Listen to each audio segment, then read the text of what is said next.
Thank you, everyone. Please be seated. May I now request the Controller of Examinations, Vmrfdu, Dr. C.L. Prabhavati, to welcome the gathering.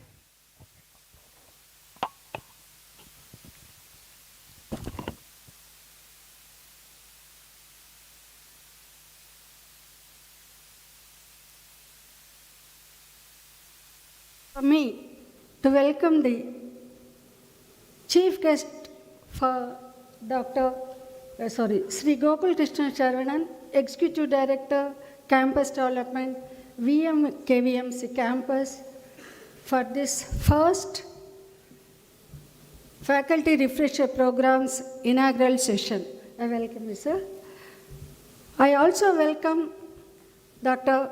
Nagappan, sir, who is the Registrar of this university, Academic Director, Dr. Sabrinathan, and then Deputy Academic Director, Dr. Rajan Samuel, and Dr.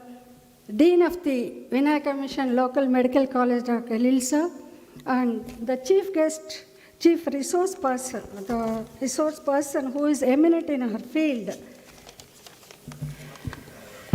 Dr. Sazu Binucharian, Professor of Anatomy, Apollo Institute of Medical Sciences, Hyderabad, who has come over all the way from Hyderabad to Salem to enlighten us about the topic interprofessional communication skill, which is the first talk of today's event. I also warmly welcome all the officers who have assembled here, the heads of the institutions, faculty who are going to attend this faculty refresher program both via online and offline mode. A warm welcome to all of you. Now, we have conducted at Vinayaka Mission Research Foundation nearly more than 10 faculty development programs. They have invited many eminent persons who have excelled in their area of interest across the country, and they have delivered and experienced. All the are enriched now with a lot of input from various resource persons.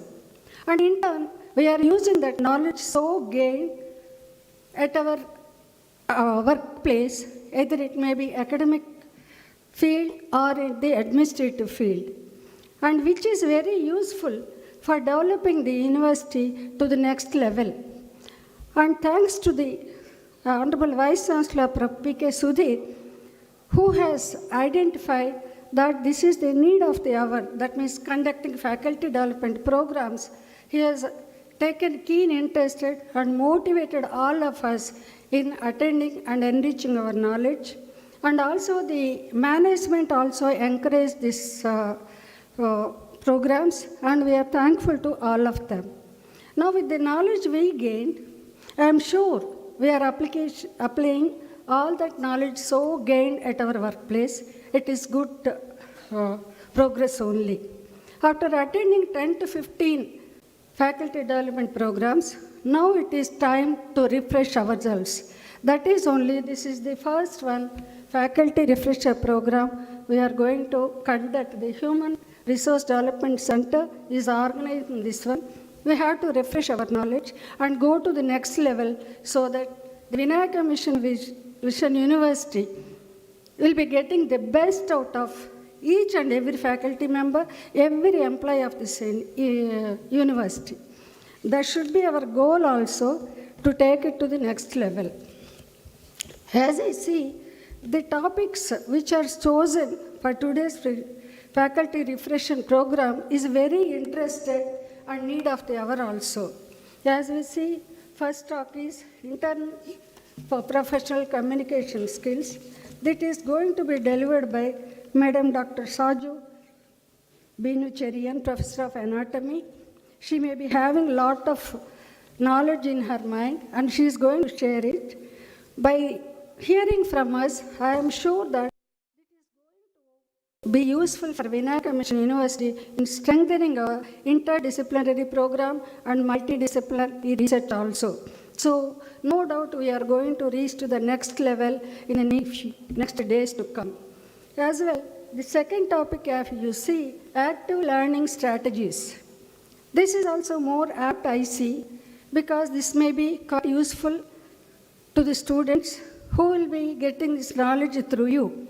So you have to teach them different strategies for the active learning of various programs. And the students will in turn become the brand ambassadors of Vinayaka Mission Research Foundation, and they will be available throughout the country also, and also nation. And third topic, industrial practices. As you hear that industrial practices, UGC is encouraging and motivating all of us to develop academia and inter-industry relations. Why? Because the research output that has been come out from the academic institutions, that has to be transmitted to industries. The industries in turn has to produce the product. The products are to reach the public. Thereby the country, India, will grow a lot. This is the ultimate goal of inter-industry and academic relations. I am sure that we are going to learn a lot from them. And as we all know that, we have done recently a lot of MOUs with many academic institutions and also many more industries in India and out of the country also. That is going to be very useful. Maybe in the near future, within 1 or 2 years, we are going to enjoy the fruits of it. And then fourth one is technology-enabled learning. There is a lot, and we know that AI, artificial intelligence, is growing a lot, and in the future, there is a say that they are saying even the surgeries can be done through robot. So we all have to gear up about this technology-enabled learning, and we have to use this one, the outcome of it, the knowledge of it, in all the 155 plus programs which we are offering in the Vinayaka Mission Research Foundation. If we are gearing up with all this knowledge, I don't think there is any second opinion that Vinayaka Mission University definitely is going to excel to the next level. I am sure in the next NAC cycle, we are going to get the best grade also. With this introduction, I would like to thank all of you, and also for the organizing committee members for giving me this opportunity. And I am sure that by the end of the day, while you are leaving from this auditorium, you are going to be embedded with a lot of knowledge by hearing from all the experts, and it is going to be useful for the university. And a good day to all of you. Thank you very much. Thank you, ma'am. May I now request the Chief Guest, Executive Director, Campus Development, Shri Gokul Krishnan Sharavanan, to light the Kuthuvilakku. And I also request the other dignitaries to please join him.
Thank you, ma'am.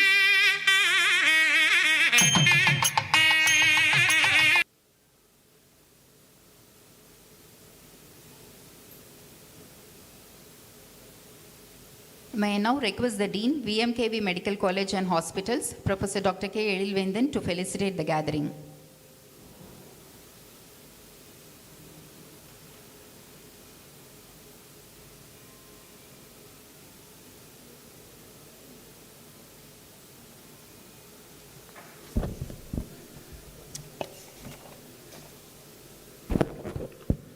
The most respected chief guest of today's FRB program, our Honorable Executive Director of VMKV Campus Development, Barrister Gokul Krishnan sir, the most respected Registrar Professor Nagapan sir, the most respected Director of Academics Professor Sabrinathan sir, the most respected Deputy Director Academics Dr. Professor Rajan Samuel sir, the most respected Controller of Examinations Dr. Prabhavati madam, the most respected guest speaker of today Dr. Saju Binu Cherian, the Apollo Institute of Medical Sciences Hyderabad, the Professor of Anatomy, and the former Registrar, Directors, and VMR of faculties and Vmrfdu's entire VMR of staffs, and dear loving students and volunteers of today's functions. Beautiful morning to you all. As we know, Madam has conveyed, she briefed about this FRB program of today's function. It is the most important thing nowadays after National Medical Council's taken over, the lot of curriculum and a lot of program and how to schedule, how to teach and other things. That's what I used to say in the many meetings. The faculty is working more than the students. The faculty has to be always, they have to be refreshed, all their fresh in mind. It's not only in the system we are punching is a F5 for to refreshment. We need is a refresh our knowledge when we coming to this faculty development program. Then we can gather. This we can't go head about by the books and reading 1,000 books to get the knowledge. We have to get the knowledge from the various experts. So Vinaya Mission Research Foundations perfectly identified the guest speakers. That's what Madam has conveyed. The interprofessional communication skill is going to give a talk by Dr. Saju Binu Cherian, the famous Apollo Institute of Medical Science, and active learning strategies by Dr. Amol Dongre from Gujarat. The industrial practices Professor Dr. Manu Sandhanam sir, and the technology and enabled learnings Dr. Janagi madam from the SRM University. The very pioneer speakers from all over India we have chosen. That just shows a VMR of how much we were interested in the FRB program and the faculty development program. As I want to convey to the guest speaker, Dr. Saju Binu Cherian ma'am, we just conducted active in this medical education unit, the Vinaya Mission's Kirubandwara Medical College, because almost we can call it as this is a medical science university. Under our belt, we have 3 medical colleges, 1 in our sister concern. So it's a lot of programs is that, but VMRF is kindly identified, not only the medical things, this is for this biggest engineering programs, dental program, and we point out any other, so this we have it, madam. So the thing today is like FRB program, we are conducting from morning to the evening session for learning curve for all of us. And please welcome, madam, and all the other guest speakers who is going to join very soon. Please welcome on behalf of VMRF, and thanks a lot for this opportunity, sir. Thank you, sir. May I now request the Director Academics, Vmrfdu, Professor Dr. J. Sabrinathan, to address the gathering.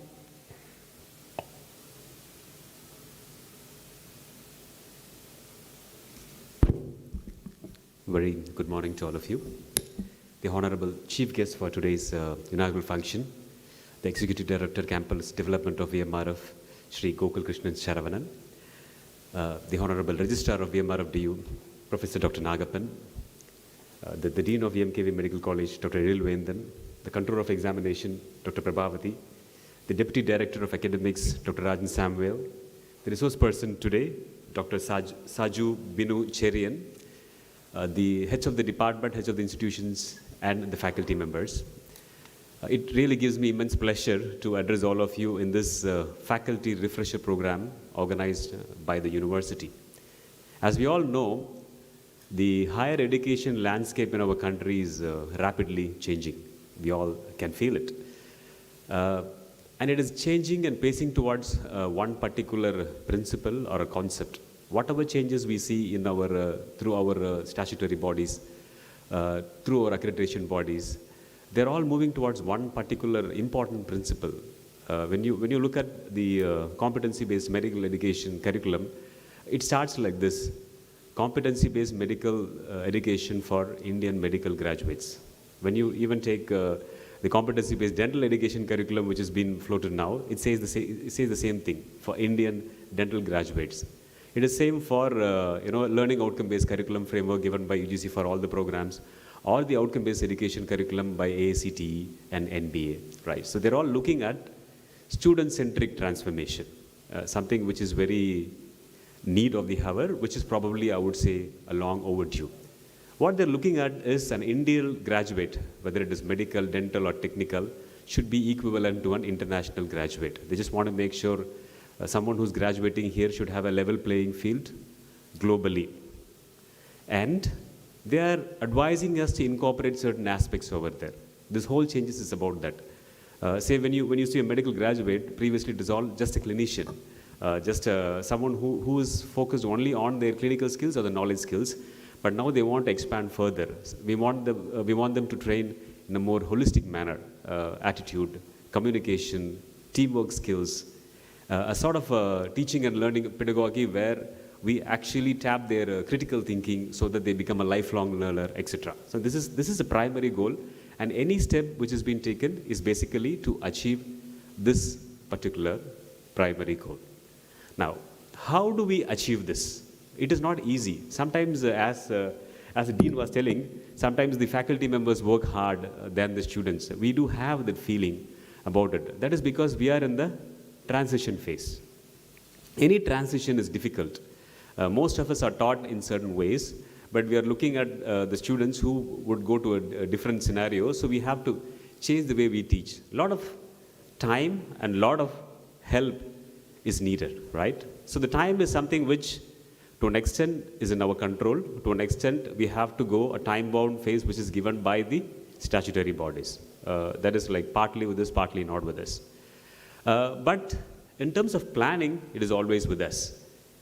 Multiple times I've seen certain changes in the accreditation process. Fortunately, I was able to work in another country where I've seen the whole accreditation cycle. What happens is that the primary goal here is to train the faculty members.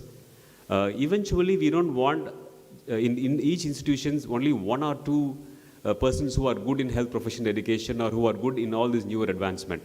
That may not take us to a different level. Because that would probably help the institution. That would probably help that particular faculty members in terms of their publication, career progress, etc. But that will not eventually help the students. What would help the students? When every single faculty member is well trained, when every single faculty member have a belief process in it, so that eventually all the students are benefited. We must always remember that the students are giving us the best of their life. From 18 to 23 is the best part of their life. They are giving it to us. So it is our job to make sure they are well trained, they're well competent, so that they are very comfortable in the job market or in their expertise for whichever they have been trained. So university would take all the necessary steps to conduct these programs, bring in the best experts today, as we were talking about it. We have experts from all over the country, even for a small program like this. That is what we are looking at it. But in the end, the success of this initiative is in your hands, is in the hands of the faculty members. You must, in turn, go back to your institutions, because we have there are around 20 plus institutions, and here we have the representation of everybody. We don't have all the faculty members here, but you must go back, you must go to your departments, you must go to your institutions and have furthermore deliberation, and in turn share this valuable knowledge to your faculty members so that the students can be benefited again. Only then we would say that we are completely transforming and we are on par with any best institutions of this country. So it is a long process. We have taken solid steps towards it. So you can be rest assured that the university will support, and we need your support in back as well. As controller have already briefed about it, we have some excellent topics. Everything is need of the hour. And particularly very much focused on the first particular topic, which is my favorite. So I wish you all the very best. I'm sure this one day would be a completely interesting and thoroughly enjoyable day today. Thank you very much. Thank you very much, sir. May I now request the Registrar, Vmrfdu, Professor Dr. A. Nagappan, to deliver the presidential address.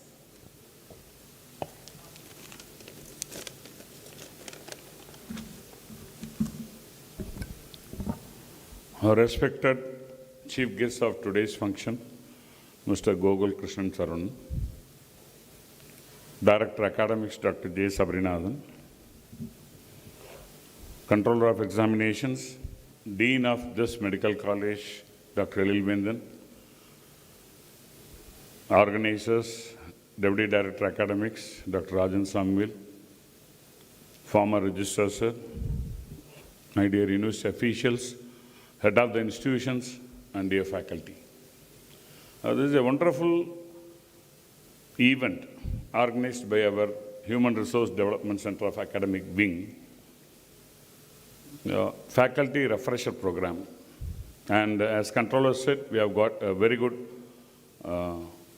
resource persons. One of the resource persons, Dr. Saju Bini Cherian, is here. Welcome, madam.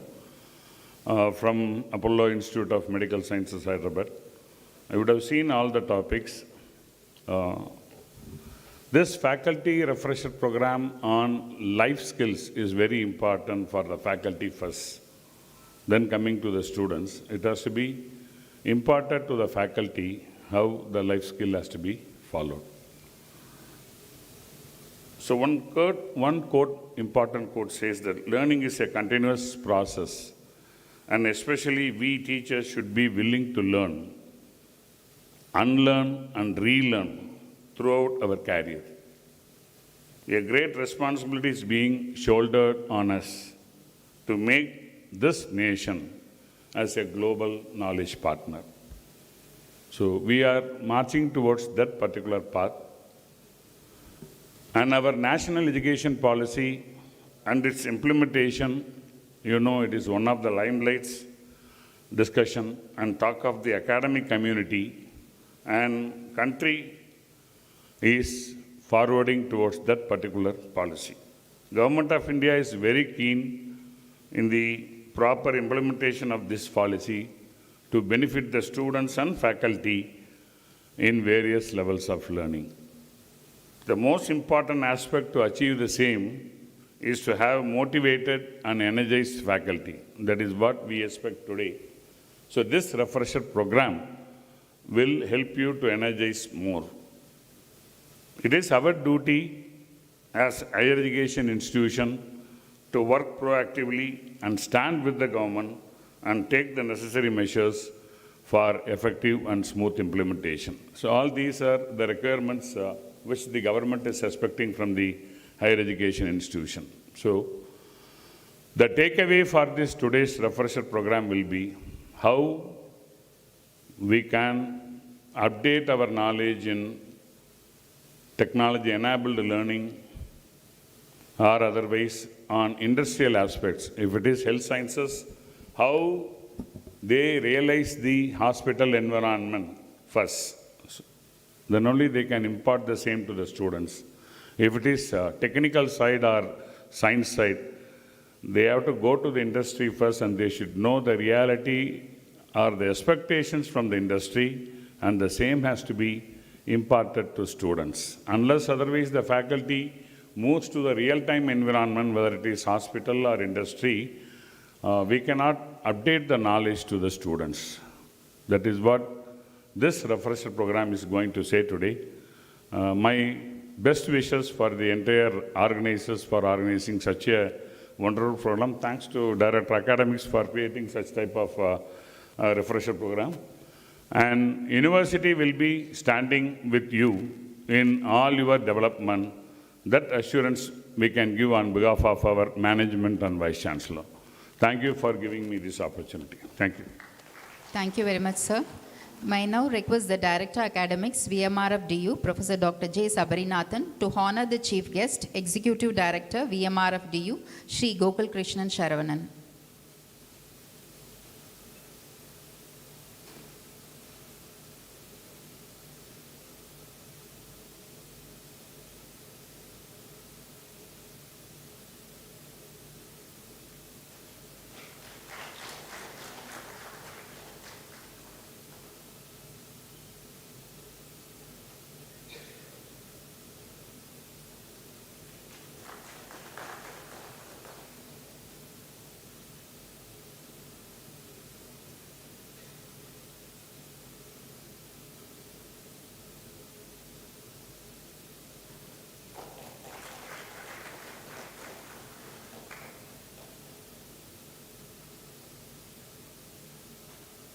Thank you, sir.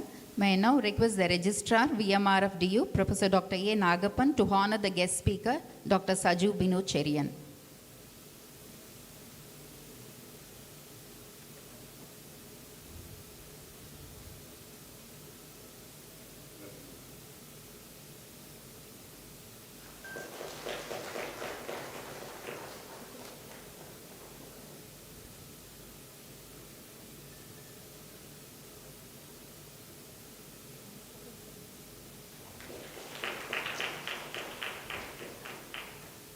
Thank you, sir. Thank you, ma'am. May I now request the Deputy Director Academics, Vmrfdu, Professor Dr. A. Rajan Samuel, to propose the vote of thanks.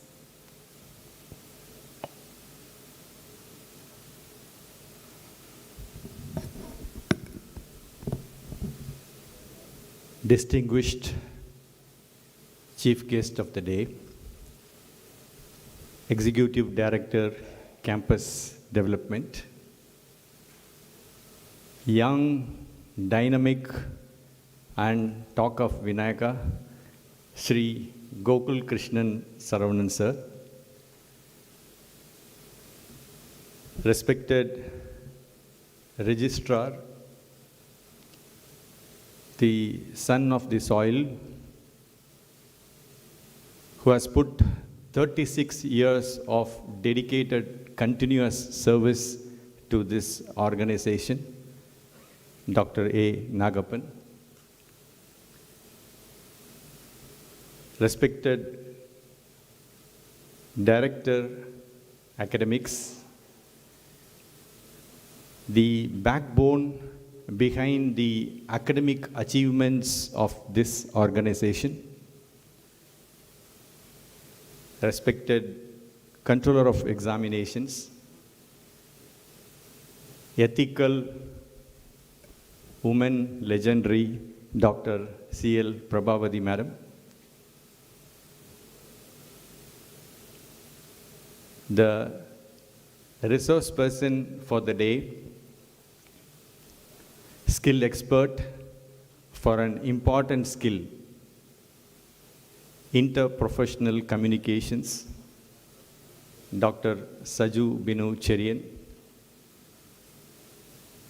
respected Dean of the Medical College, a man with the magical wand who makes every impossible into possible, Dr. K. Elil Vendan, university officers, heads of the institutions, my dear faculty and friends. A very good morning to you all. I'm immensely pleasured. I have an immense pleasure to propose this vote of thanks. First of all, I would like to thank our chief guest for accepting our invitation and adoring the dais with his gracious presence. Thank you, sir. I thank the registrar, Professor Dr. E. Nagappan, for accepting our invitation and being here in spite of his busy schedules. And I'm very happy to inform you that this is the first function sir is attending after assuming as a registrar. Thank you, sir. I thank our Controller of Examinations, Madam, for being always a support. She always believes in discussion and being very cooperative. And thank you, Madam, for delivering the welcome address. I thank for being the reason and for continuously supporting us or motivating us to excel in the academic platforms. I thank the resource person of the day, Dr. Saju Binu Cherian, for accepting our invitation, willing to share her expertise with all of us today. I thank the Dean of VMKV Medical College for all his towards the arrangement and being always cooperative in whatever aspects we require. Thank you, sir. I thank all the heads of the institutions for debuting your faculty here. I thank all the faculty who have come here. I appreciate your willingness to learn. Thank you very much. And I hope today is definitely you will have a lot of takeaways. And I just want all of you to implement the same in your learning environment. Thank you. Thank you, sir. We'll begin with the academic sessions for today. I request the dignitaries to occupy the seats of the dais.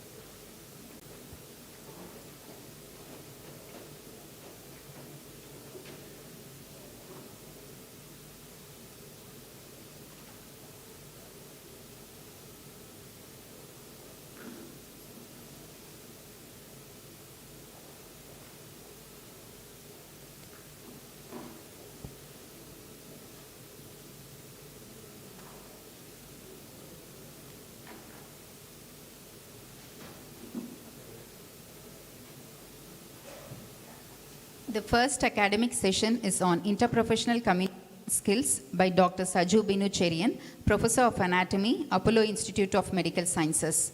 May I now request the Dean, Faculty of Medicine, Vmrfdu, Professor Dr. Deepthi Shastri, to introduce the speaker, Dr. Saju Binu Cherian. I deem it a privilege to introduce the first speaker of the day, Dr. Saju Binu Cherian. As has been said, she is the Professor of Anatomy at Apollo Institute of Medical Sciences and Research, Hyderabad. She completed her MSc in Medical Anatomy at Kasturba Medical College, Mangalore in 1998 and obtained her doctoral degree from Manipal University in the year 2010. She received her FAMER Fellowship from Mahe FAMER, International Institute for Leadership in Interprofessional Education, MPhilip, in 2020. She is the recipient of Dr. T.M.A. Pai Gold Medal for Excellence in Medical Research in the year 2010 and Best Paper Awardee in many state conferences. She was conferred with the Best Teacher Award in the year 2020 at Apollo Institute of Medical Sciences and Research, Hyderabad. She received Dr. Pratap C. Reddy Citation Award for 4 of her publications in the year 2020 from Apollo Hospitals Group. She has worked in various medical colleges in Karnataka, Tamil Nadu, and Telangana, and has a rich teaching experience of 24 years. Currently, she is the Student Support Officer and member of medical education committees in her institute. Dr. Saju is also on the advisory board of Interprofessional Education and Collaborative Practices at JSS Academy of Higher Education and Research, Mysore. She also serves as the faculty advisor at Manipal FAMER Institute from the past 3 years. Currently, she serves as a reviewer of Asian Journal of Pharmaceutical Research and Healthcare. And her ongoing projects include appraise the importance of interprofessional education on working single mothers and effectiveness of theatre-based techniques for reproductive health and gender equity education of adolescent school students. Her areas of interest in research are cognitive neuroscience, medical education, and interprofessional education and practice. She has around 28 research publications in various national and international journals and has presented papers in several international conferences.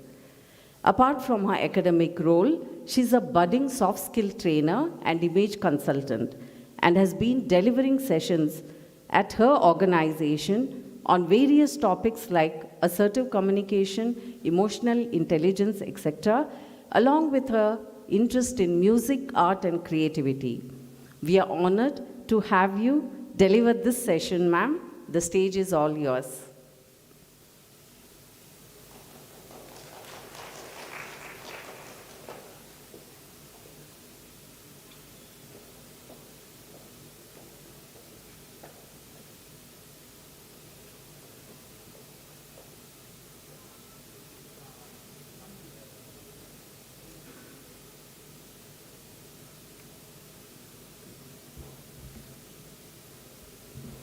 Thank you for the kind words of introduction, ma'am. I bring warm greetings to you all from Apollo Institute of Medical Sciences and Research, Hyderabad. I express my gratitude to the registrar, the director, the deputy directors, the dean, deputy deans, and the organizing committee for inviting me here and to speak on this topic, interprofessional communication skills, which is a less traveled road. Special thanks to Dr. Deepthi ma'am and Dr. Rajan Samuel sir for making this possible. Double is my joy when I say that I was a faculty of Vinayaka Missions Medical College in the year 2001 to 2003. And today when I come to the campus, I feel so honored and proud that my institute has grown heaps and bounds. Those roads and those deserted lands when we used to walk from the bus stop to the college is now filled with paved pavements and huge buildings. I really congratulate the university for growing to this level. And I'm glad that I'm addressing a group of professionals from multiple disciplines today. So the topic which is delivered today, I hope this will give you insights and eventually bear fruits so that you deliver quality patient care and bring in good efforts by the university and also by your hospital.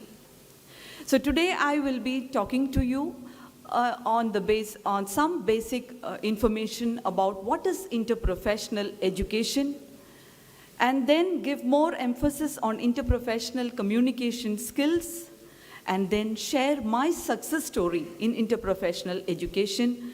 And after that, maybe an open house of few minutes to take few of your questions, which I will try to answer to the best of my ability. Moving forward,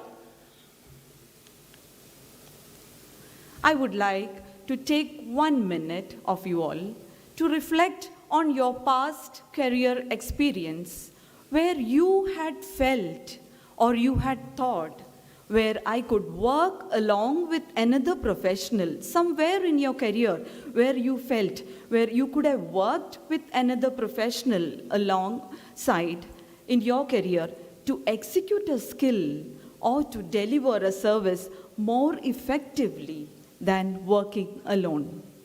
When you look back into your rich career experience, I'm sure you would have felt if I had been put with another professional who is a master in this topic, I would have gained more or executed my skill much better. So I would structure my session like this. What is IPE, that is interprofessional education or interprofessional practice? Why IPE or IPE in healthcare setting? IPP versus other team-based models. Core competencies required to bring in IPE. Then we'll move to basics of communication in order to understand what is interprofessional communication. Moving IPE or IPE ahead, that is IPE, interprofessional education or interprofessional practice possible in our campus? I will share my success story in IPE, followed by a short open house. So, what is IPE or interprofessional education or interprofessional practice? very important to understand what is interprofessional education. Let me tell you, this is not something new. This was there before. But recently, people have understood that this is how quality healthcare can be brought in, and that is why this is gaining success. Let us see what is interprofessional education. Interprofessional education, according to WHO, is an experience that occurs when students from two or more professions learn about, from, and with each other. I will take a minute to explain this. It is an experience that occurs when students or learners, when they sit together, they learn with each other, they learn from each other, they learn about each other to bring in quality care. Now, what is interprofessional collaborative practice? This is one step ahead of interprofessional education. All what we have learned as learners or students, when the students sit together, when they learn what is interprofessional education, what are the roles and clarification, roles and responsibilities of each profession, tomorrow they put this into practice, keeping the patient in the center. This happens when multiple health workers from different professional backgrounds work together with patients, families, and communities to deliver the highest quality of care across settings. So all that, as students or learners, when they sat together, when they learned together with different professions, understanding their roles and responsibilities, and imparting mutual respect to each profession, tomorrow they sit and then give the same care to the patient who is in the center, the patient family who is in the center and who is the main stakeholder of this. So I hope these two terms are clear to you: interprofessional education and interprofessional collaborative practice. Now, why IPP in healthcare setting? All is good. Why should we have interprofessional practice in healthcare setting? To make you understand this, I would like to bring in a clinical scenario. Birth of a baby brings a lot of happiness to the family. This is little Sam, who was born to a middle-class family. Short-lived was their joy when they understood this baby was having global developmental delay. As we all know, global developmental delay is a condition where the child delays to achieve his milestone. Little Sam, who is 4 years old, is now visiting multi-speciality hospital to get his therapies done. He is asked to visit the hospital once in a week, almost spending 3/4 of his day in the hospital. The mother, who has been bringing him to the hospital for the past 6 months, is now very upset since there is no information from the experts when her child will be gaining strength. So this is at 9 a.m. and the pediatrician walks in. The mother, "Doctor, when will he start eating, walking, and talking like other children? I cannot see him like this." The doctor, the pediatrician, answers, "I have informed you about the condition of your child. Our physiotherapist, occupational therapist, and speech language pathologist not coming?" At 10 a.m., the occupational therapist walks in and she says, "He's too tired to do these exercises today." She says, "But I have been asked to do so."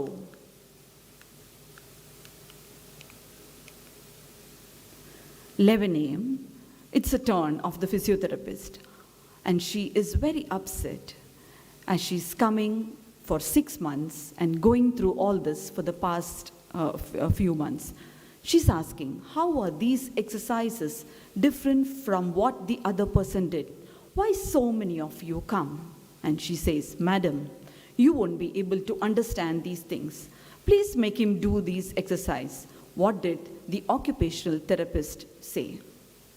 And at 12 o'clock, the speech language therapist, she comes in and she says, and he says, and the mother says, when will he be able to speak? He is just not improving. And she answers, he is always, and the doctor says, the therapist says, he's always too fatigued after physiotherapy. He needs to cooperate for speech therapy. She's upset and she says, it's been so many days here. Nobody says when he will improve. I'm worried about the hospital bill. And all what little Sam says is, Ma, Ma. This is a time to reflect. Why did the mother feel displeasure? You can see all the specialists visiting her child, giving the best care what they can. Still, the mother is upset. She is not being communicated by all of them. They are using her as a messenger. You can see there is no communication between the professionals. They are asking her instead, what did the other person say? Don't you think? And we urge to have all these professionals sit together and include the mother, who is the main stakeholder of this condition, and then think about this plan and execute it accordingly. What happens here? There is barrier among each of them. I don't have time to take the answers from you. What I think is you must be thinking that there is a lack in communication, interprofessional communication. So, absence of interprofessional practice leads to lack of critical information, misinterpretation of information, unclear orders over the phone. If practiced, this skill can reduce medical errors, faster treatment, and optimal health care, and bring in improved health outcomes. Now, after we have seen and understood what is interprofessional practice, we move to other team-based models. How different it is from the other team-based models, which are having a very subtle difference from IPP. We have been hearing about this term, multidisciplinary. What does it mean? Now, as we see in the case of little Sam, Sam is the patient in the center, and we see all these professionals communicating with the mother, with the stakeholder, or with the patient directly. You don't find any communication among them. There is no communication between the nursing or the social work, for example, the social work or medicine and pharmacy. This is multidisciplinary approach. Now, very close to that, we have interdisciplinary, which is little evolved than multidisciplinary. And here you see, they communicate with the patient, and also once in a while, they communicate with each other. But this is not a scheduled communication. Maybe they will meet over a cup of coffee, or during any conferences, they might speak about this patient. But this is not a scheduled one. Whereas this is where interprofessional practice steps in. Here, you can see there is an overlap of professions where they share the problems, the progress of the patient on an everyday basis. They communicate with each other with the patient in the center, and including the patient also in their decisions. So this is interprofessional? Kindly note, interprofessional is one word and not even a hyphenated word. Now, how to bring in interprofessional practice or interprofessional education? What are the core competencies of IPE?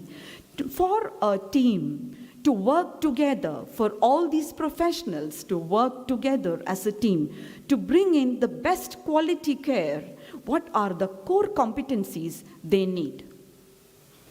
They need teamwork, interprofessional. These are the 4 pillars on which interprofessional practice or interprofessional education stands. Interprofessional teamwork, interprofessional communication practices, roles and responsibilities where each member or each professional understands their roles and responsibilities and have mutual respect with each other. They work with individuals or professions, maintain a climate of mutual respect and shared values. So the 4 core competencies are interprofessional teamwork, interprofessional communication, roles and responsibilities, and mutual respect.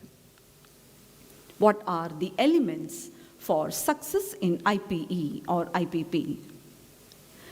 For interprofessional practice to bear fruit, there should be mutual respect, shared values, communication, trust. Trust is the bedrock of communication. Thereby, we have shared goals, appreciative inquiry, conflict resolution, and clear roles. Now, I will be emphasizing more on interprofessional communication. So far, we know what is IPE or IPP, why IPP or IPE in healthcare setting, IPP versus other team-based models, multidisciplinary research, multidisciplinary and interdisciplinary models, core competencies of IPE, elements of success in IPE or IPP. Now, to understand what is interprofessional communication, we need to know what is communication. Communication includes 2 people, usually. One is the sender, the other one is the receiver. The sender formulates his ideas, the information, or his feelings. He formulates and then converts and sends to the receiver. He formulates, converts, and sends to the receiver. How? He sends it in 3 forms. Either it is vocal or verbal communication. Most important is through his body language. Body language which includes gestures, his eye contact, and his postures. So, through all these, he communicates, and this information is being received by the receiver. What does the receiver do? Either he understands or he will not understand. Now, what he understands, he interprets and then gives feedback. This is very important for the sender to know whether what he has conveyed is being understood well by the receiver. So this is a 6-step model of communication process. So the sender should be very careful that when he formulates his ideas, his information and feelings, he should have 3 things in mind, and they are content, clarity, and timing. Whatever he formulates, he should see that the content is being delivered very clearly and at a timely manner. He should convert it, and this is being sent either by vocal, verbal, or body language. And then it is received by the receiver, who interprets, gives feedback, and to the sender. These are the steps of a normal communication process. Now, the entire process for sender to receiver and back to sender provides ample opportunities for misinterpretation, misunderstanding, and also it can create confusion. If your communication is not to the mark, if it doesn't have clarity, if the content is not being rendered properly, it can create misinterpretation, misunderstanding, and also create confusion. This is very, very important that our health professionals go through the appropriate soft skill training so that they are trained to deliver the content with clarity. Albert Mehrabian, he is an Iranian psychologist born to an Armenian family, and he has brought in this rule of 7, 38, and 55%. 7, 38, and 55. Let's see, what is this? He says that verbal is only 7%. We think that our communication is mostly through our words. Please remember, verbal just holds 7%. Rest 38% is by the voice tone, the pitch, the tone, what we use in communication communicates the rest 38%. Even the shrillness of your voice contributes to the voice tone. Majority of your communication actually happens through the body language, through your postures, through your eye contact, and through your gestures. This itself is a one-hour topic, which I will not be touching now. I will be just telling you that observe the body language of your sender. So that is Albert Mehrabian's rule. And now let us see what are these communication barriers. These are obstacles which message to be misinterpreted, message is incomplete or unclear, or lead to negative emotions, prevents people from communicating. What are these obstacles? These obstacles can be physical, either in a crowded area, you're talking to someone, or it could be psychological, the emotional state of the receiver or the sender, the technology or the system, if you are not very clear over the phone, can lead to misinterpretation, and also linguistics can be the language. So interprofessional communication, this is where the learners or practitioners from different professions communicate with each other. These three terms are very important in a collaborative, responsive, and responsible manner to bring in collective competence and not collective incompetence. So it is important that the learner or the practitioner communicate in a collaborative, responsive, and responsive manner. So the healthcare professionals usually communicate with among themselves or with their family, with the patients, stakeholders of the main event or the situation, or with the community. And this communication should be transparent, collaborative, and in a responsible manner.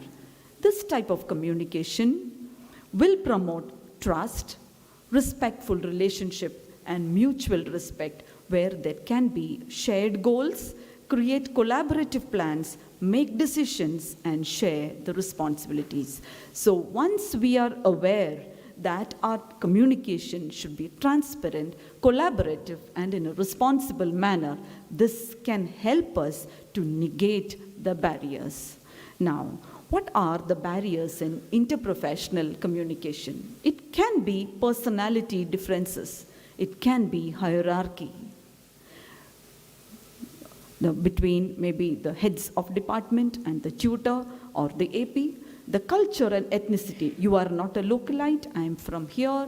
The jargons which are used in communication, the territoriality which we ourselves create, varying levels of qualifications, and interpersonal relations. All this can be a barrier to interprofessional communication. How does effective interprofessional communication happen? So we have seen the basics of communication. What are the two people involved? What is the steps of communication? We have seen how the health professional should communicate, professional for that matter, how we should communicate with each other. We have seen what are the barriers in interprofessional communication. Once we know, let us see how can we bring in effective interprofessional communication. First, when we are aware of all this, we can negate the barriers. What is the concept of the team? Why are we here? And with role clarification. Understand the role of each professional. Even when you write an interprofessional project, when you have multiple authors in your paper, before you start executing the plan or before you present before the committee, I advise you to make your roles very clear so that later on there will not be any problem, and bring in mutual respect. And as we saw in Albert Mehrabian's rule, actively listen and pay attention to non-verbal communication. So what are the advantages of bringing this effective interprofessional communication? This will promote collaboration, empowers team members, closes the communication gaps, enables comprehensive patient care, improves staff relationships, and above all, reduce medical errors. Moving ahead, is IPE or IPP possible in the campus? When we have various institutions like this under this university, is it possible to have IPP in our campus? And the answer is a big yes, we can do it. Now, this is the WHO framework for action on IPE and collaborative practice. What I say is start understanding the local health needs. When we look at our healthcare system, we see that it is fragmented. We are training either, be it a nursing professional or an occupational therapist or a physiotherapy professional, dental professional, medical professional. This is all in silos. They hardly get time to sit together and share their experience or learn from each other. We are training them in silos, and overnight we expect them all to work together, which will result in friction or established hierarchy, which is not appropriate. So, bring in interprofessional education. Now, you will be wondering how to bring in interprofessional education. I'll tell you a simple example by which this has been brought in our campus. We have taken baby steps to bring in IPE in our campus. If there is a World AIDS Day, we give this topic to the various colleges and tell them, devise a plan by which all these colleges can contribute to this World AIDS Day. It could be the management institute, medical professional, physiotherapy, or the nursing. Either it can be in the form of a poster presentation or a role play or a flash mob, whatever they can. And by this, we can see that the students at their formative years, the learner age, they come together, they sit together, we give them some time to interact, they learn together, and then they contribute. Even if we say that we don't have time, and there could be some issues like this is not under the National Medical Council, even within the ambit of the regulatory bodies, we can make the slight modification. And please remember, we have to start somewhere. And this will bring in collaborative practice, which tomorrow can generate strengthened health system and bring in improved health outcomes. So now I come to my success story, where I did a project in interprofessional education. So this was during my FAMA fellowship time, when I did my fellowship from Manipal Institute of Interprofessional Education. We were asked to do an interprofessional project. I had no clue, because I had no touch with the Department of Community Medicine. I have just seen them on the road or on the corridor or during some meetings. I had to collaborate with all these professionals to bring in this research project. Now, in a nutshell, what was this project? This is titled big, a randomized control trial to study the efficacy of biofortified pearl millet on improvement of iron status in preschool children through an interprofessional approach. And I'm an anatomy professional, always confined to my dissection hall or to my classroom. How do I bring about this? First and foremost thing, what I did in my institute is I remembered the teachings what were given to me from my institute. Start creating some platform where you can socialize with other departments. And thankfully, it was January 26th, and our college had called for a big celebration. So I thought, okay, let me start with an multidisciplinary, interdisciplinary, interprofessional dance program. I started approaching the different departments, brought in professionals who were interested to participate in the cultural program. Never it happens usual other than the college day or some other big days which come into our institute. So all the faculty, young faculty, were very much motivated. Those who could not dance, I made them as Bharat Mata or some role I could. But I saw that I made an effort to bring in the various professionals, and each one of them, they gave their best. And with that, I can say the ice was broken. So the same thing which we can also do among our students. Sometimes when I have told this in my institute, they say, we don't have time. You look at the schedule, it's all closely packed. But if you are passionate, you can definitely do it. Even you can have it on a Zoom platform, divide them into breakout rooms where you can have few of the nursing, few of the physiotherapy, few of the medical, and give a problem to them. Ask them to brainstorm what is your role in it, and let us see how they come up. There is some amount of learning. Putting 2 or 3 professionals in one room together does not mean it is IPE. It is not interprofessional education. They have to learn about each other. What are the roles of this professional? What are the roles of mine? They need to communicate with mutual respect, and they need to form a team. Tomorrow, I'm going to work as a team towards my patient, the quality healthcare. So this was the first step what I took, and in a nutshell, this project was all about improving iron deficiency anemia in urban preschool children. So what we thought, this was a huge project actually, because I had to work even with the top-notch agriculture scientists, where we had to bring in biofortified pearl millet. Now what is this biofortified pearl millet? This is pearl millet, commonly called as bajra, not what we get in the market. With plant breeding, they improve the quality of iron in this 4 times more than the usual one.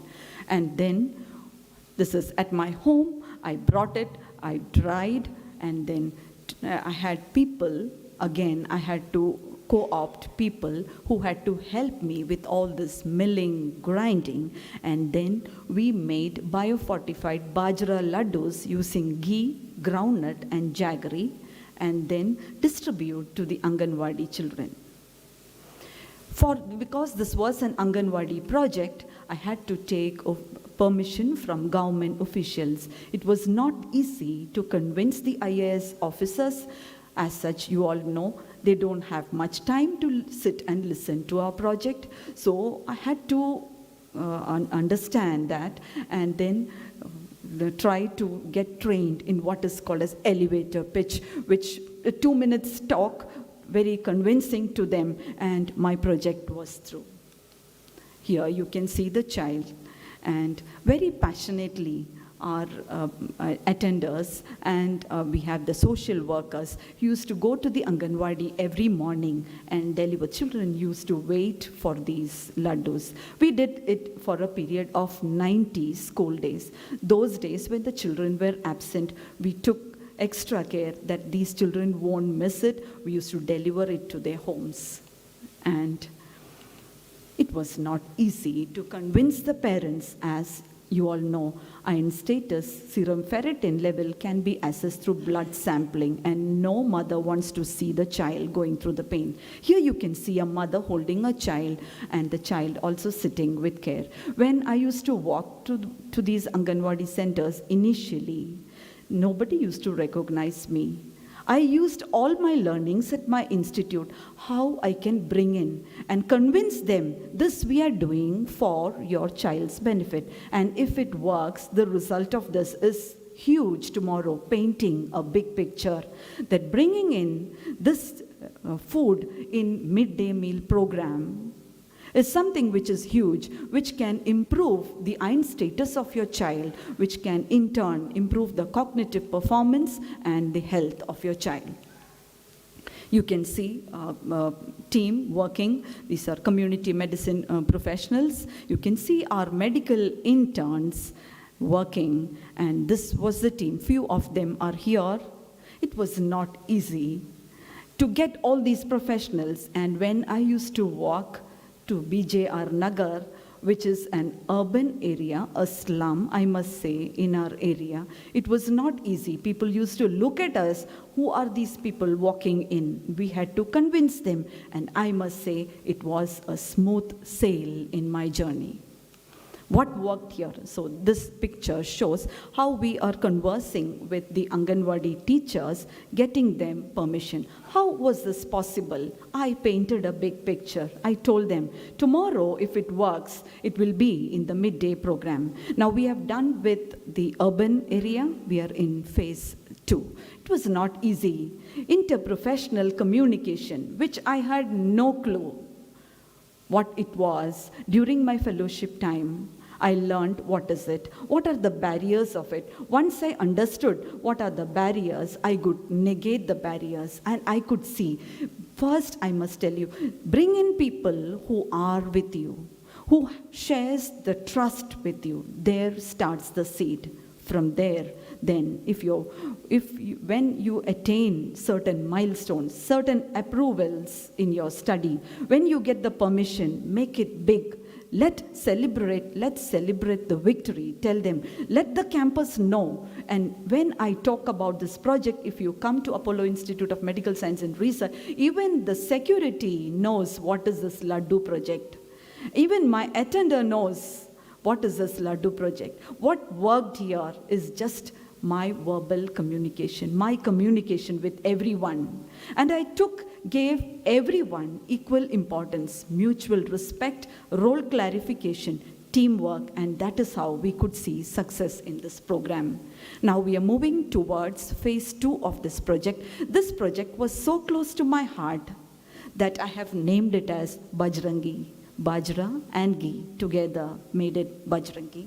Now, Bajrangi towards hidden hunger, we are waiting for the second phase of this and for the approval of this. So if everyone is moving forward together, then success take care of itself. Thank you very much for a patient listening. I'm open to questions. Thank you very much, ma'am. The audiences have any questions, we can have it.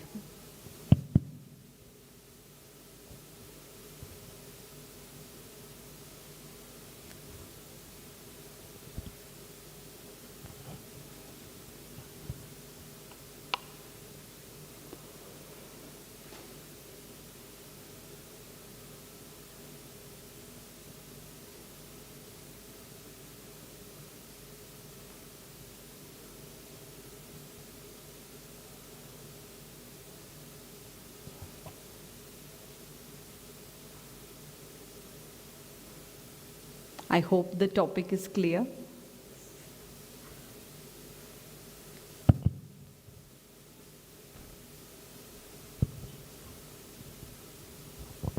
One question. Yes, sir, please. Bringing professions from various fields Yes. together is a challenging task. Challenge, I understand. That is the problem, how we are going to work it out. That's what. So first, what we have to do is creating a platform for them to socialize, a socializing platform. If we use these jargons and tell them that we are going to bring in interprofessional education or practice, nobody will be willing to do that. So bring in platforms where you can bring in all these professionals together, maybe like how I have done, and then create maybe it is a World AIDS Day or some important day what you celebrate in the campus. Give them ideas That how to cater or how to tailor to that particular topic, only the subject experts will know. Management college will take care of that in a different way. Then physiotherapists will look at it a different way.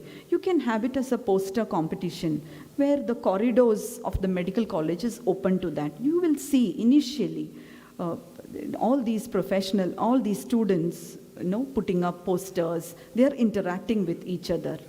Now that can be one method. Next is, if you talk to our medical students, they will say, early clinical exposure, it's very boring, they say. No, we are given a task and then when asked to go through the books and present the objectives, if you ask them, they say that it's very, very boring. So what can we do for that? Bring in a team-based learning. When you are constructing a case, design the case in such a way that all these professionals have a role in that. Maybe a physiotherapist, how he can help it. And then bring in few students from that professional for that particular learning. Then you can have what is called as team-based learning. Divide them into different groups. Each table should have medical. One session in a month should be okay. 2 hours in a table, let us have medical, physiotherapy, nursing or management students together. We are giving them a case. Design your questions in such a way, high order thinking questions, where you pose the question to them, where the student thinks, they brainstorm together and then come up with an answer. So it is all in our hands how we can do it. The only thing, as Sir said in the morning, more work for us, higher order thinking is required for this, but it is possible. Thank you, sir. Thank you very much for sharing your knowledge and experiences with us. Thank you very much, ma'am. Thank you. We'll for tea now and we request the participants to gather here again by 11:50 a.m. Thank you, everyone.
Okay sir.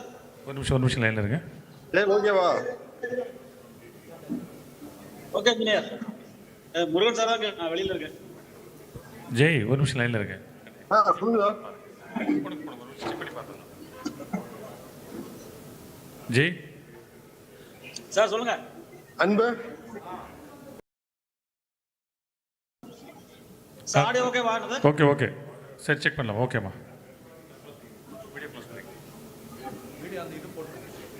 அன்பு சுரேஷ் ஒரு நிமிஷம் wait பண்ணுங்க. Okay okay.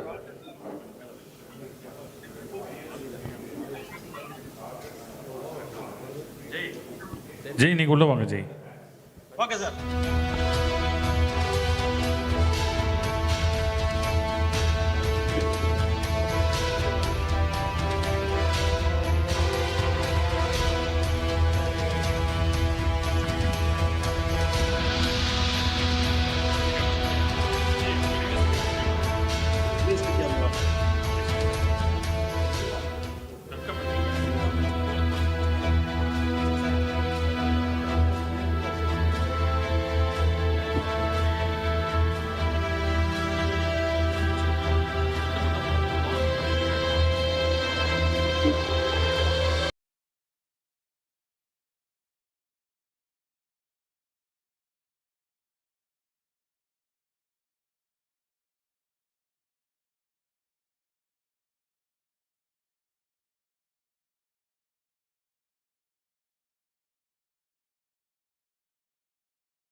Professor Dr. Deepthi Shastri to introduce the speaker.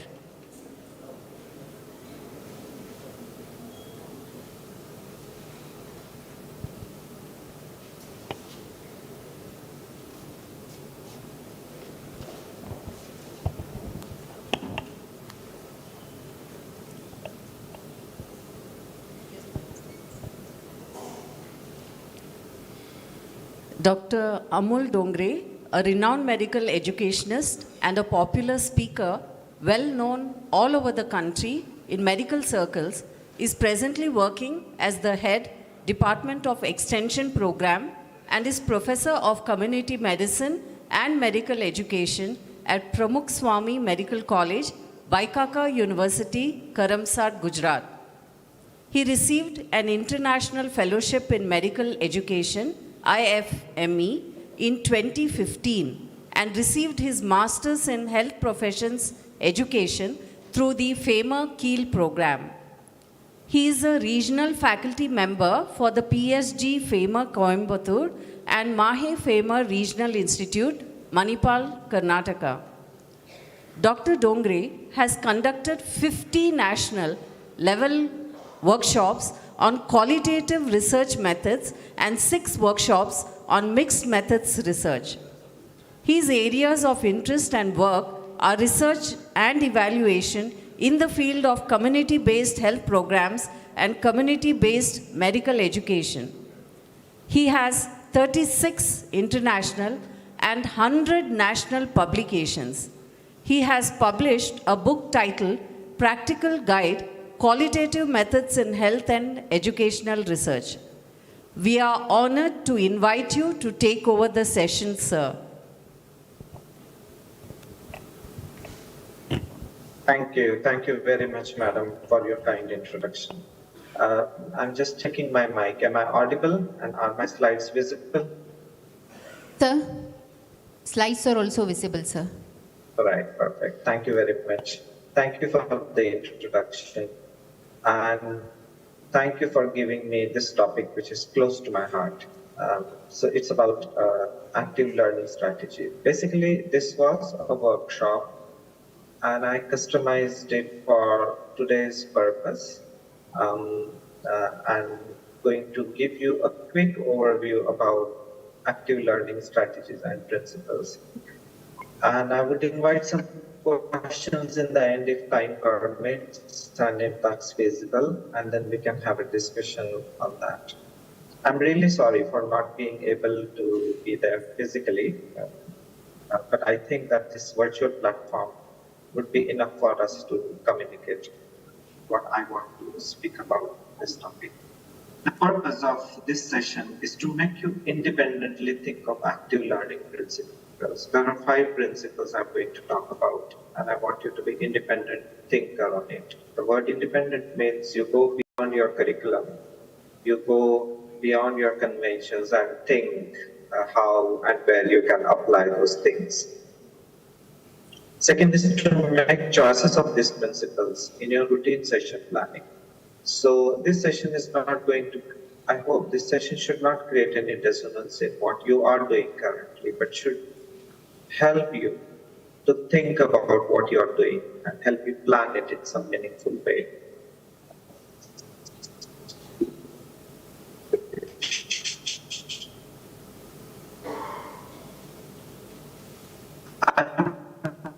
Putting one paper here, which actually forced me to read one book because I always used to question.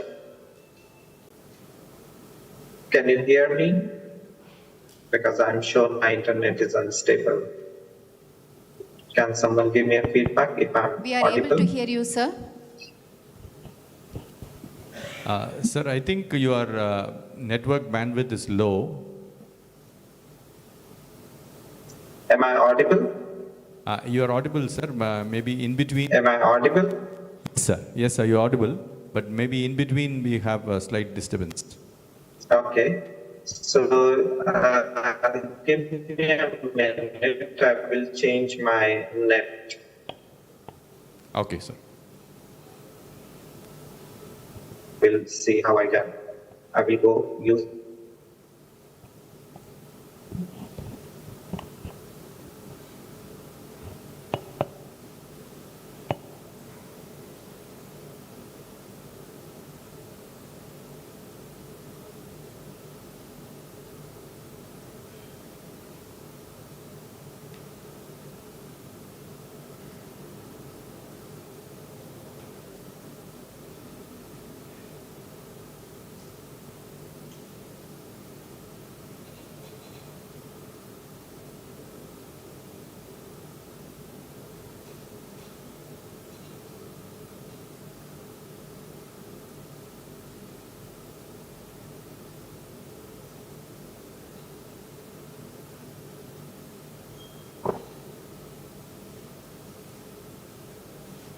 Am I audible? Huh?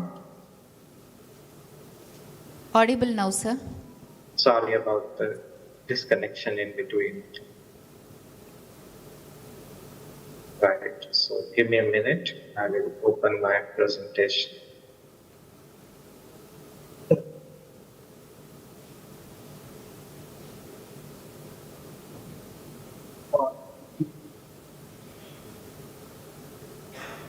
So now is it visible? Visible, sir. Right.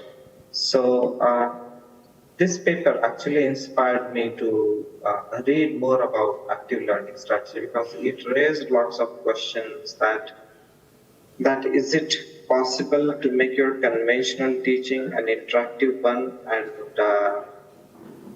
get the learning outcomes as we expect in revised curriculum? Is it possible that I can do innovations in existing system without making any changes and no one questions about it? Is it possible that the inventions that I do benefits to the students as well and acceptable to the regulators? And so I got one book to read about active learning strategies, which I will quote in the end. And I use that book as a base to plan this session.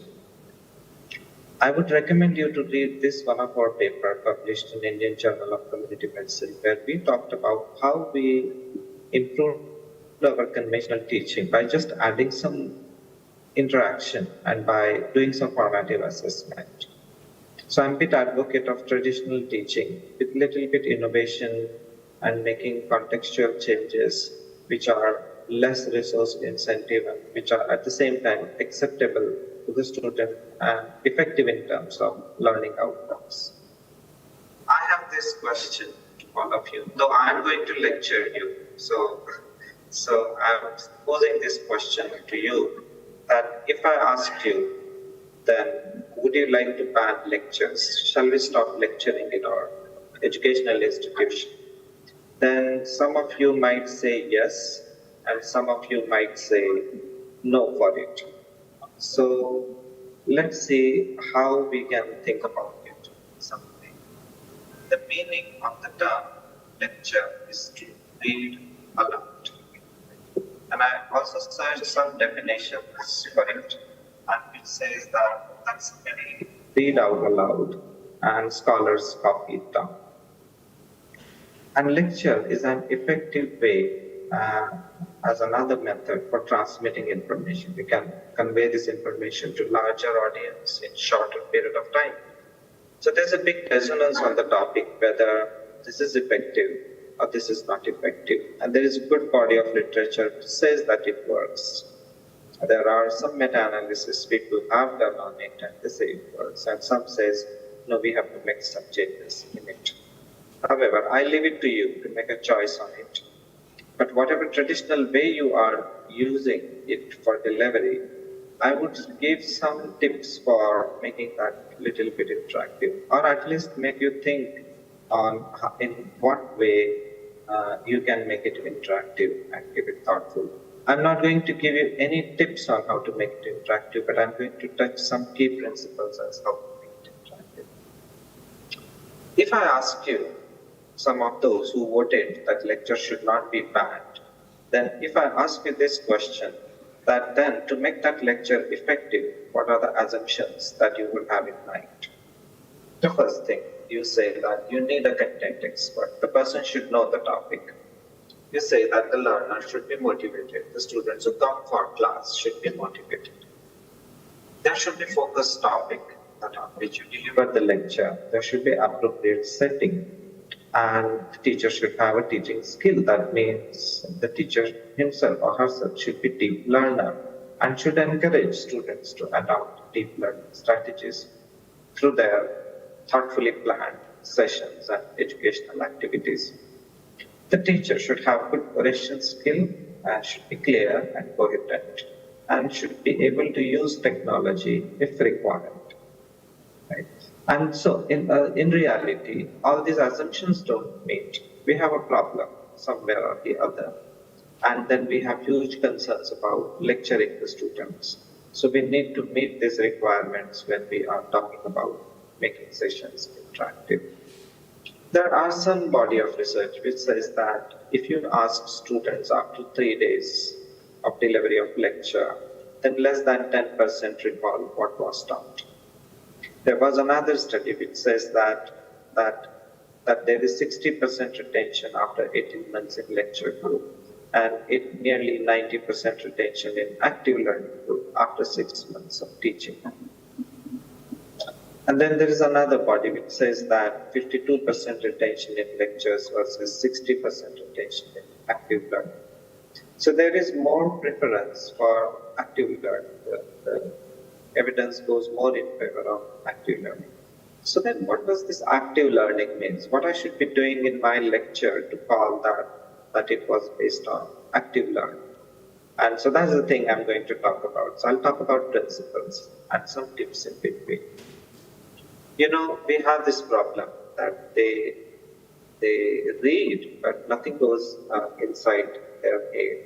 And we say that students study for long hours, but they have very poor retention.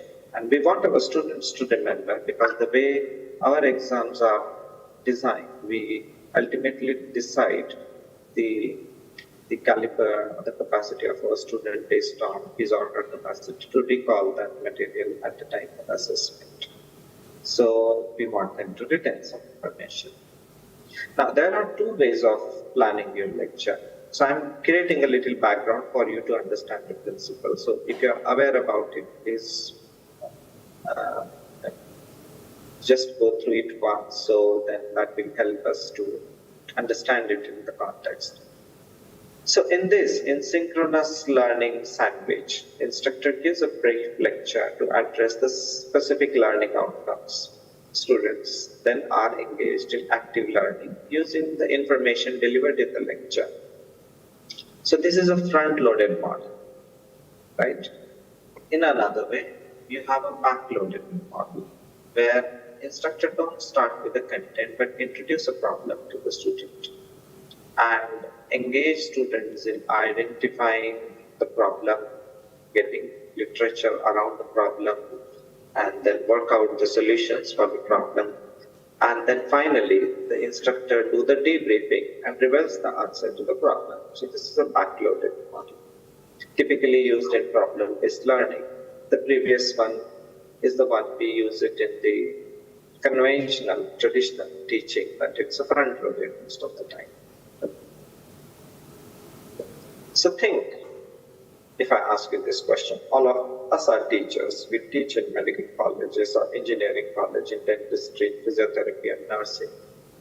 After every day, after finishing our teaching, do we reflect and recall what happened? Do we intentionally memorize the event when it takes place? How much percentage you recall and how much percentage you plan to recall and you actually recall? And then you will come to know that there are many things you still are able to remember when you actually have no intention of remembering it. And how does that work? So let's see that part of it. And so there are many things which we don't want to remember or we don't need to remember, but we remember it for longer. So what exactly happened? Let's understand that later. Look at it. This is one experiment done in 1970.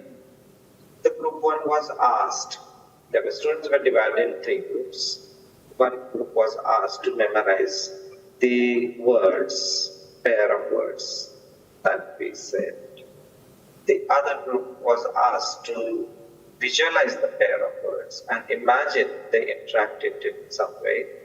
And third group was asked to visualize interaction between the pair of words and rate how vivid the relationship be from very deep to sharp.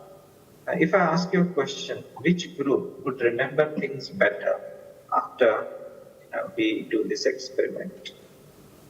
Naturally, the third group will remember better because their learning curve was little longer, and we know that if you make things easy, students will remember it quickly, but they may tend to forget it also. But if you design that session in a thoughtful way and make students take a little longer curve and force them to spend a little longer time on it, you get a good time to shift their working memory to long-term memory. And so we say that use this kind of a long curve in education. So we are going to touch these principles. And before we do that, I have these two questions for you. What is active learning? We all are after it. The new education policy, the newer changes in curriculums, all are recommending us to put students in active mode.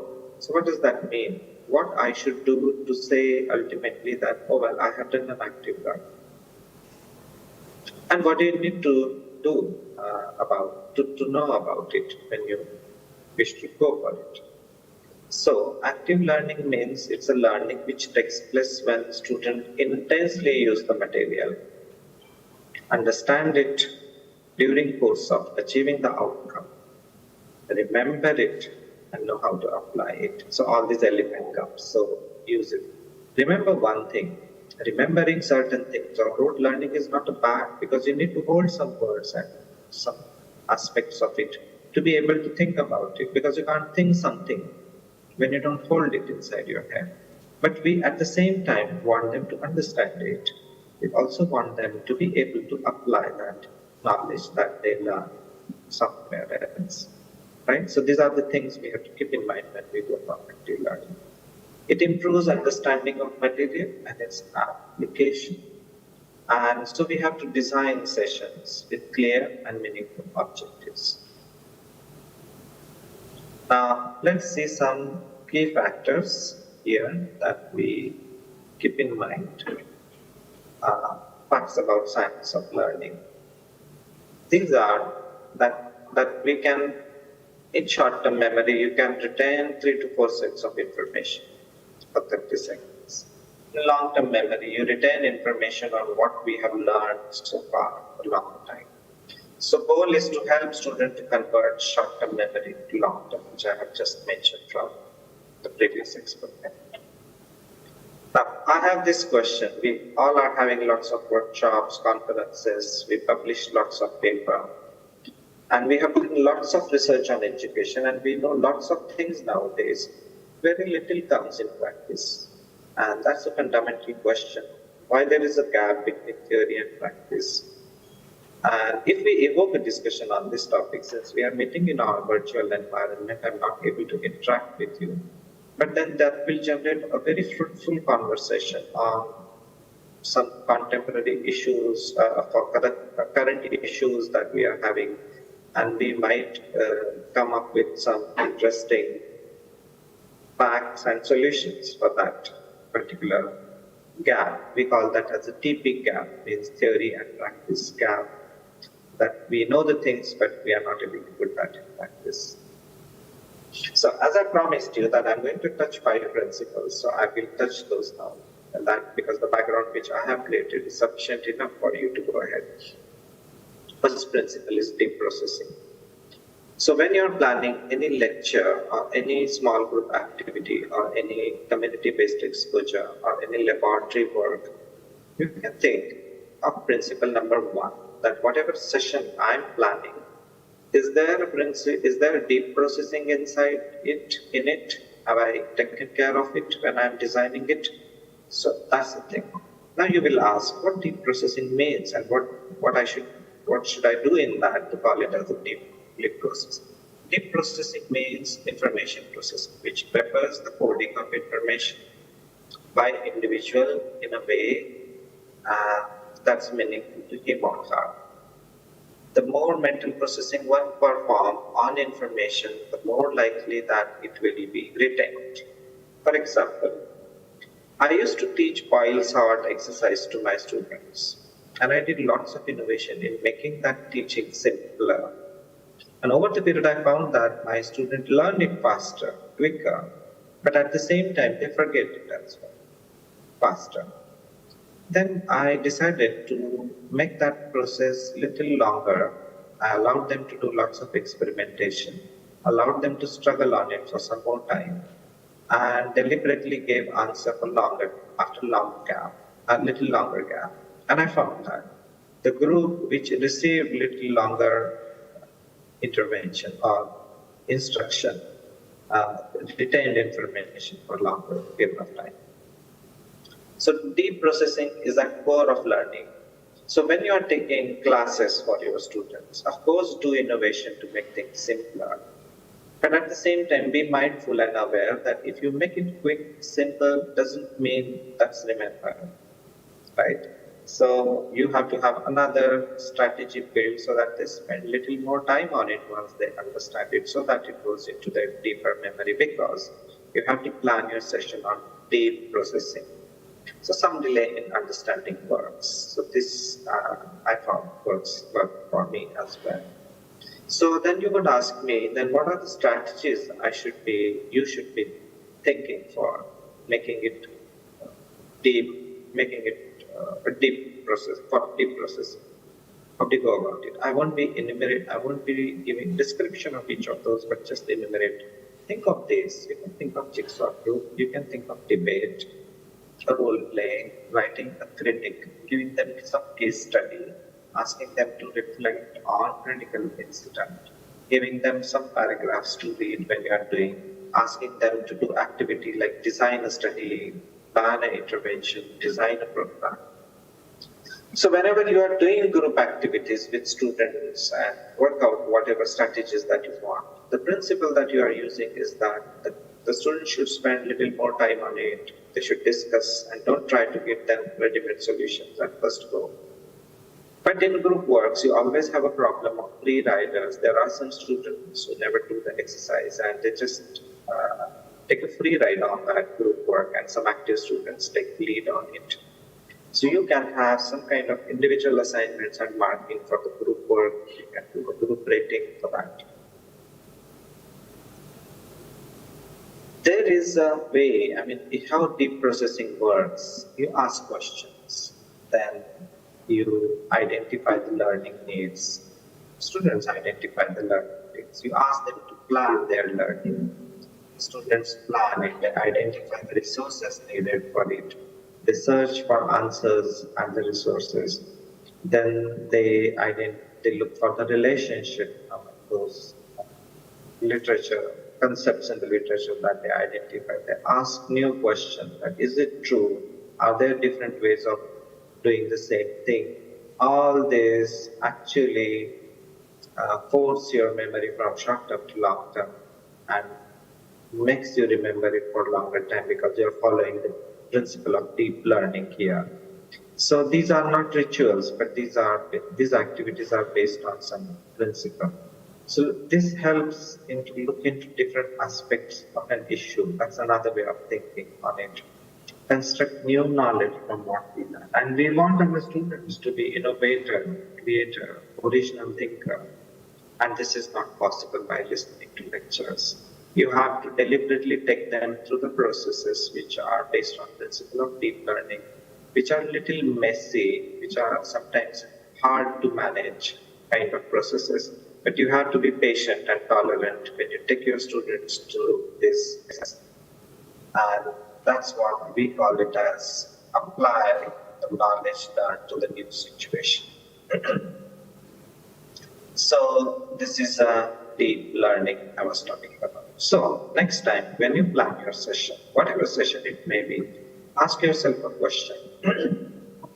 Are you ensuring deep learning when you are planning that particular educational activity? Now the second principle is chunking. If I ask you to look at it, and quickly take it off and ask me that recall what was written on the screen, then you will have trouble recalling what was written. You could see some letters, but we don't know, we don't remember what it means. So that means when you put too much of information at one single go, people have trouble in remembering it. So if I ask you how many of these words you could remember, I remove the slide, maybe you could remember a few of it. But now inspect this particular chunk, and I insert space between the group in some meaningful way. And now I say that XX, NIN, SBI, IBM, PNB, XX. Now it's organized. Now it's easy. I can remember that there were two XX at either side. There was an IN, SBI, IBM, PNB, and you can think something about it.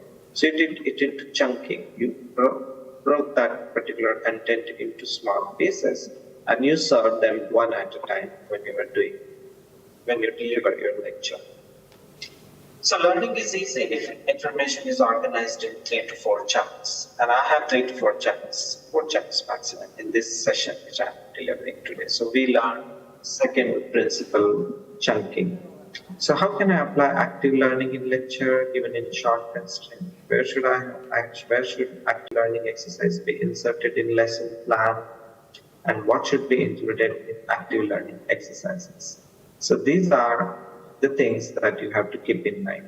Chunking means you deliver the first content, give them some activity, deliver the second content, give them some activity, and then you proceed. So you break that into pieces, small pieces, digestible pieces. You can use either front-loaded or back-loaded lecture. So there shouldn't be any debate on it that which one is better. Identify the core material, one idea at a time. Identify the places to insert your active learning and take a pause to be explicit when you transit from one chunk to another. You remember, if I'm clear in online, if I'm not sure, and that I'm giving you constant hints that, okay, we are done with the first principle, we are now to the second principle, and we'll go to the third principle.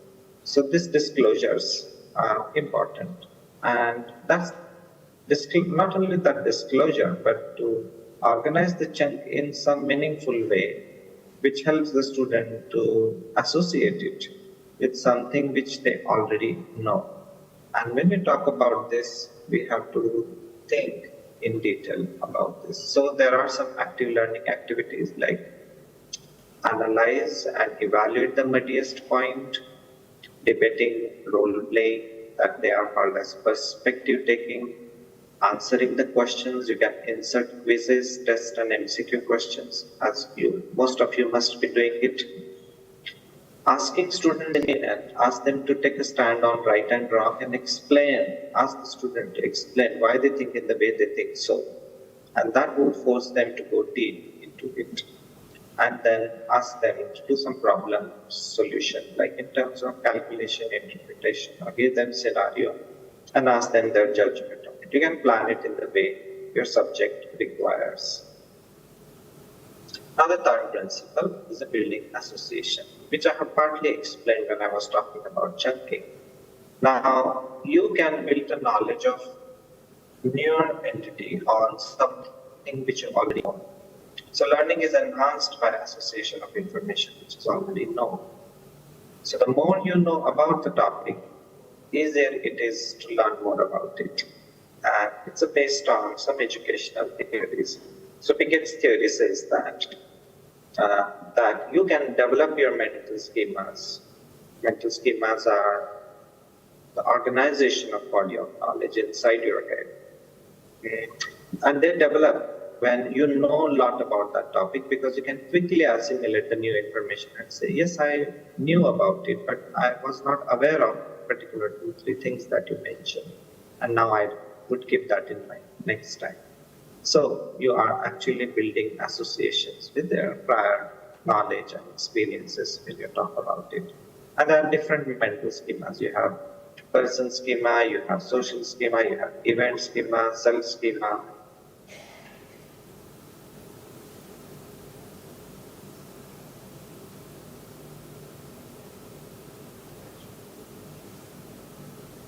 So how does it work? You can build association by spaced practice. Students learn better if they are asked to use previously taught information repeatedly during the course.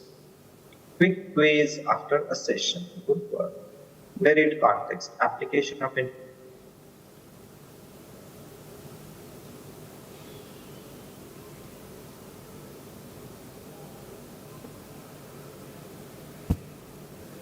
Sir, your voice is not audible, sir. Am I audible now? Sir? Can you hear me now? Yes, sir. Now we are able to hear you, sir. Sorry. Slides. We have little strong wind going on here, so really big sorry for getting disconnected in between. So let me continue with where I was. Right. So and then now I come to the fourth principle. It's a dual coding. We all use it, but I'm just going to make you aware of it, what you are doing, and the technical terminology for it. The learning is more effective when presented as words and images. So don't just use words throughout. Whenever it is possible, use images in between. And just images are not good. You need to put some commentary along with it. I have very recently attended one workshop, an educational event, where we did not use any PPT, no chalk and board, no paper and pen, but we still followed all higher education principles. It's possible. And what we used were not images, but direct field visits, directly showing the models, directly showing the slides, directly taking them to the field. And that is an extra stimulus to you in addition to the words. And so that works. So that's the principle of real coding. So you can use photographs in your class. You can use charts, graphs, videos. You can do a demonstration, kind of mind mapping and the concept mapping. So this could be the way that you ask your students that whatever you learned in this classroom, take a paper and pen and draw the map like this, right? And there are rules for drawing the mind map, which I won't be talking about it here. You follow the way you would like your students to follow it.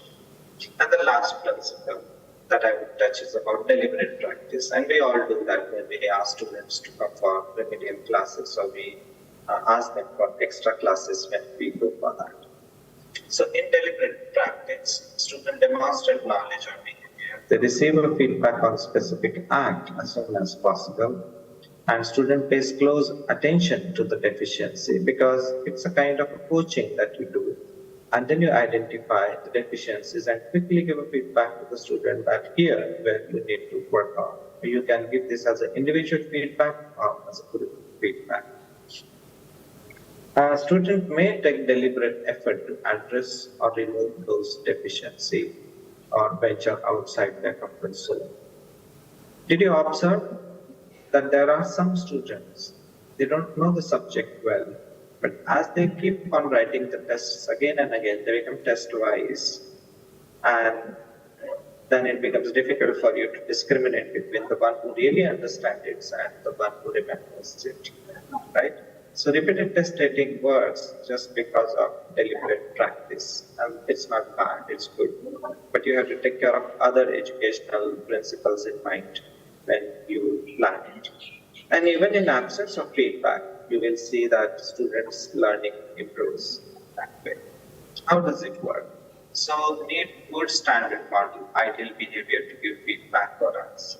We want shaped individual feedback till desired level of precision is attained. And deliberate practice convert declarative knowledge to automatic unconscious procedural knowledge, which we call it as competence, which comes up with some practice.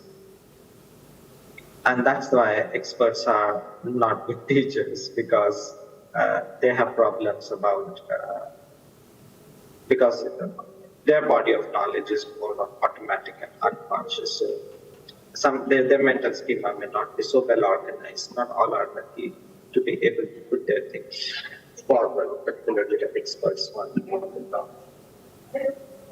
Now, I'm coming to the closure. And here I would put that we say that ICEP hypothesis means whatever educational stuff that we plan should be interactive, should be constructivist, should be based on active processing.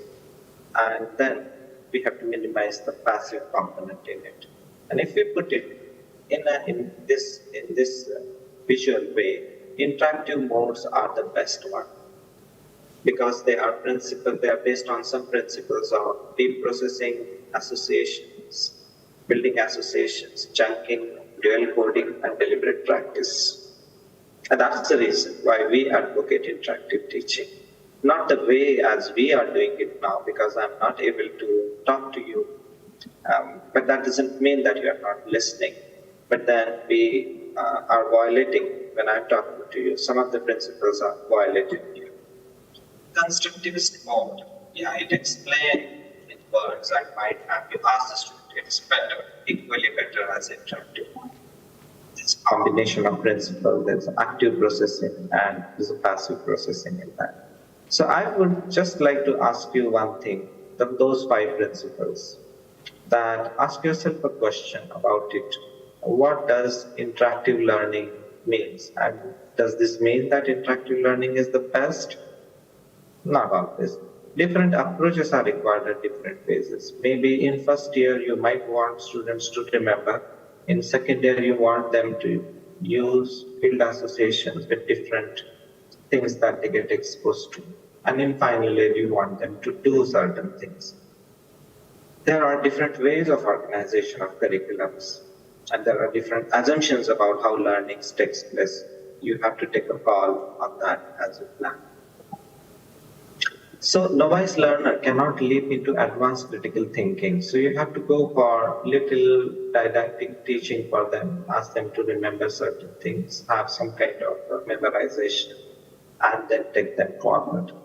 We all use this mnemonic technique for teaching our students, and they encourage memorization, and they are not bad, but they are not sufficient enough as well. We have to take them further and use other principles when we plan our session, so that they use that retained information for thinking, for planning, and for application in real world practice. We all have this problem of intrinsic and extrinsic motivation, and I won't be talking in detail, because just following 5 principles are not enough. You have to also create an atmosphere of motivation inside the campus, both for faculty and student. And that atmosphere creates an educational environment where the learning takes place. So social determination theory is now, which has 3 backbones, now explains how motivation takes place. There is a desire to be competent, there is a desire to be autonomous, and there is a desire to relate myself or oneself to another people.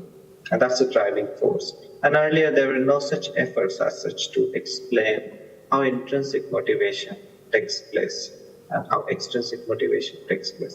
But we have a nice table here which says extrinsic motivation is a business of reward and punishment.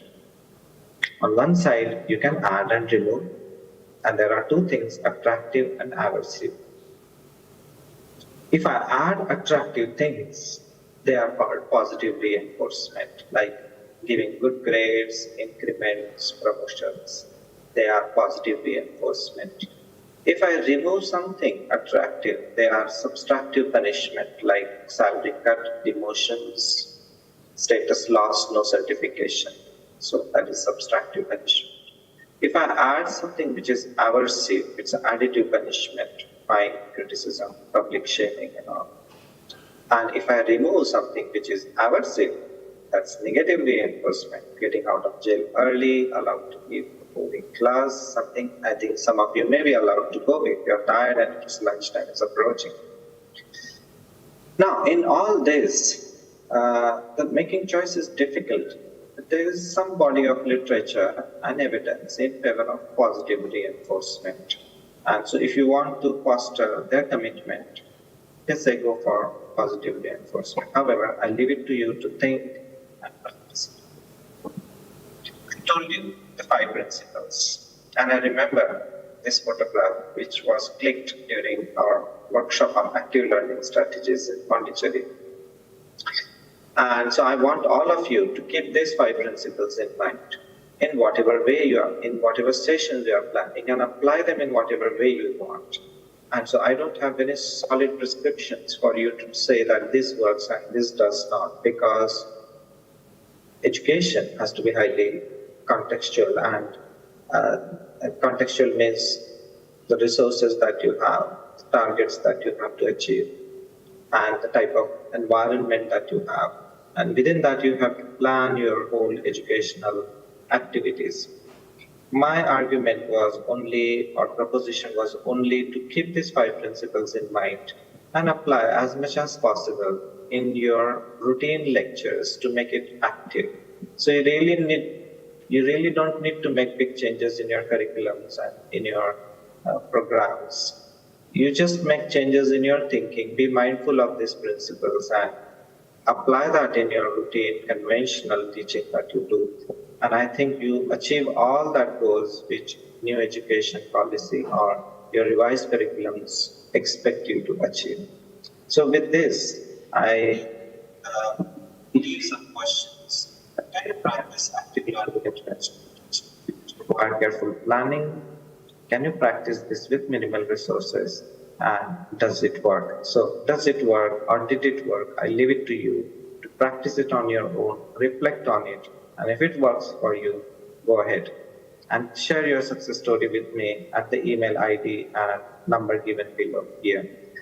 This work, which presentation I did, is based on a book by Coslin SM published in 2021.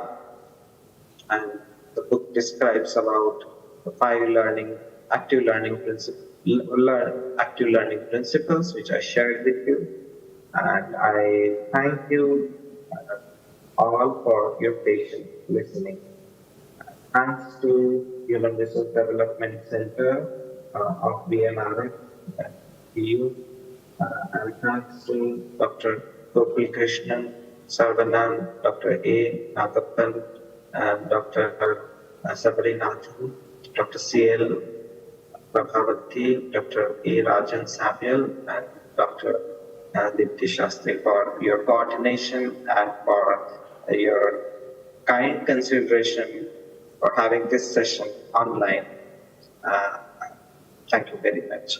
I would invite some questions if you have, and then I later hand it over to the host. Right. Thank you very much. Thank you very much, sir. We request the participants to clarify their queries.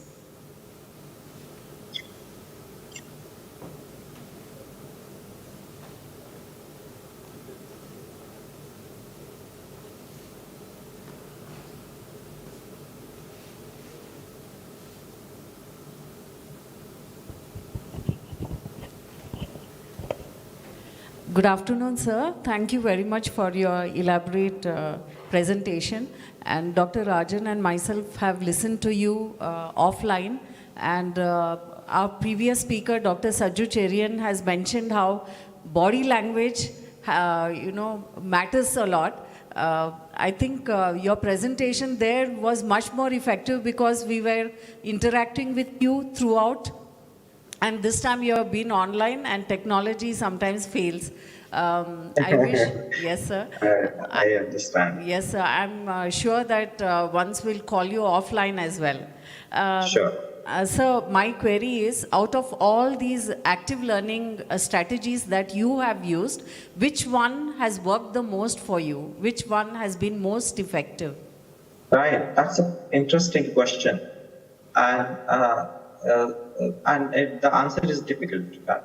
How I would say that, how I plan my session, I see that, okay, if I have to deliver a session in some way, then I see that there are 5 principles. Then how many of them I can apply? To be honest, before reading this book, I was not knowing about these principles, the terms for this, but subconsciously, not only I, but you all must be using it in some way or the other. And to me, I found that deep processing works because for me, I conduct workshops most of the time. But then at the same time, you can't just give credit to one. When you practice one, automatically other principles come into operation. So you cannot practice them in isolation. They all come together as a package. For example, if I'm practicing deep processing, then deep processing is not possible unless I plan it with some kind of activities where I have to chunk the content, in which I have to build the association, in which I have to give some deliberate practice to them. So all that comes together as a package. But if you force me to be very precise and clear on the answer, I would say that the first 4 principles I could follow most often, and I could rarely devote time for the deliberate practice.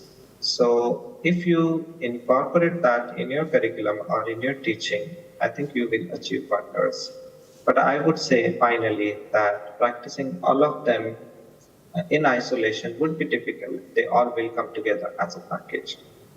The other point, that when you plan your session, ask yourself which of these 5 principles you have incorporated in your session and go for it. For example, this session, which I'm talking to you, I have nothing taken care of. I mean, there was nothing I could take care of. Only thing that I allowed you to ask questions at the end so that I get connected with you.